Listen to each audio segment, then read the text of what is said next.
মানে আমি একটি কৌতুক উপস্থাপন করব। আশা করি কৌতুকটি আপনারা শুনে মজা পাবেন। আর যদি খারাপ লাগে তাও কমেন্টসের মাধ্যমে জানিয়ে যাবেন। যদি ভালো লাগে তাহলে অবশ্যই আমাকে উৎসাহিত করবেন। দেখুন, এক বিয়েবাড়ির অনুষ্ঠানে যাবে।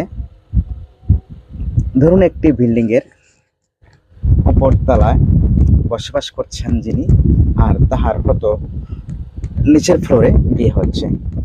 অবশ্যই বিয়ে অনুষ্ঠানের দাওয়াত উনি পেয়েছেন। অনুষ্ঠানের দাওয়াত পেয়েছেন, এখন যেতে হবে। তিনি শুনতে পেলেন ওই বিয়েতে যারা যাবেন ওনার বরের মাথার চুলের যে কালার, সেই কালারের শাড়ি পরে অথবা থ্রি পিস পরে উনি সেই বিয়ে অনুষ্ঠানে যেতে হবে। এক মহিলা আরেক মহিলাকে যখন বললেন যে তুমি কি শুনছো, ওই বিয়ে বাড়ির অনুষ্ঠানে যাবে?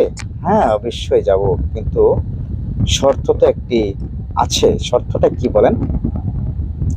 শর্তটা হলো, ওই অনুষ্ঠানে যেতে হলে তোমাকে তোমার স্বামীর যে মাথার চুলের যে কালার, সেই কালারের পোশাক পরিধান করে যেতে হবে। হায় হায়, সর্বনাশ, বিশাল সর্বনাশ! এখন আমি কি করব? কি হচ্ছে বলো? আমার বরের মাথা যে স্টেডিয়াম,